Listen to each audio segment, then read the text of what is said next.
ඒක මොන වගේ දෙයක් වෙන්නේ නැතිද? එක්ක සර් විභාගයකින් ෆේල් වෙලා ඇති.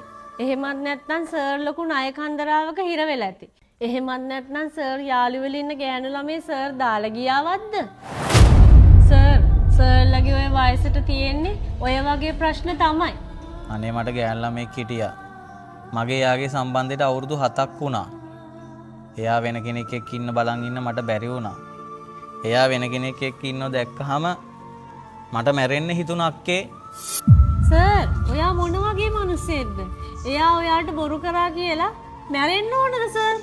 සර් අවුරුදු 20ක් 25ක් වෙනකන් හදා වඩාගත්තේ අම්මයි තාත්තයි. සර්, කවුද ඔයා වෙනුවෙන් ඔච්චර දේවල් කරේ? අම්මා තාත්තා සහෝදරයෝ එයාලට ඔයා නැතුව ජීවත් වෙන්න පුළුවන්ද සර්? ඔයා මැරුණොත් මොනවද වෙන්නේ සර්? ඔයාගොයි කියන ගෑනු ළමයේ බඳින්න නැතුව ඉඳීද ජීවිත කාලෙම? එයා ඕනනම් දවස් දෙකක් උපරිමණ්ඩයි. තුන්වෙනි දවසේ වෙන කවුරු හරි හොයාත් ගනී සර්. සර්ට මොනවද සර් නැත්තේ? සර්ට හොඳ අවංක ගෑනු ළමයෙක් ලැබේවි. ඔය වැඩකට නැති දාලගිය අය ගැන මතකේ නැති කරලා දාගන්න සර්. සර් මම එක දෙයක් කියන්නම්. මගේ ජීවිතෙන් මම ඉගෙන ගත්තා. අපේ ජීවිතයේ තියෙන ප්‍රශ්න තියෙනව නේද? ඒ ප්‍රශ්න තියෙන්නේ අපි නිසා නෙවෙයි සර්. ඒව හැමතිස්සෙම වෙන්නේ සර් දෙවනි මිනිස්සෙක් හින්දා. ඔව්. ඔයා හරියක්කේ. මිනිස්සු වේවි. දවසක් දෙකක් අඬාවි. තුන්වෙනි දවසේ මාව මතකවත් නැති වේවි.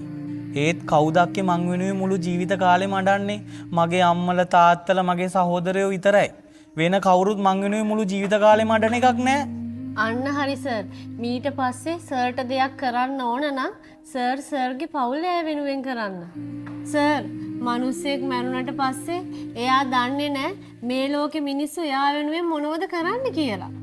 කවුද ඔයා වෙනුවෙන් ඉන්නේ? කවුද ඔයා වෙනුවෙන් අඬන්නේ? කවුද ඔයා වෙනුවෙන් hina වෙන්නේ?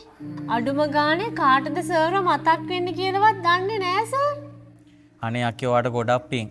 මට ඔයා කිව්ව හැමදේම තේරුණා. මම ආයෙත් මට මුකුත් කරගන්නේ වෙන මිනිස්සෙක් නිසා. අනේ ගොඩක් හොඳයි රත්තරන් මහත්තයෝ. අක්කේ මට ආයේ කවදාවත් මහත්තයෝ කියලා කතා කරන්න එපා. අක්කගෙම දරුවෙක් විදියට මට කතා කරන්න. අක්කේ එහෙනම් පරිස්සමෙන් යන්න. මම යන්නම්. ඒත් සර්ගේ ගෙදර එන්නේ කොයි වෙලාවටද? එයාලා මාමලහ ගියා අක්කේ. කමන්නේ. අක්ක පරිස්සමට යන්න. අක්ක බය වෙන්න එපා. අක්ක මට යන්න කලින් කියලා දුන්නනේ මේ ජීවිතේ වටිනාකම මට මොනවා හරි වුණොත් කවුද දුක් වෙන්නේ කියන එක. ඒක නිසා මම මට මුකුත් කරගන්නේ නැහැ අක්කේ. අක්ක පරිස්සමෙන් යන්න.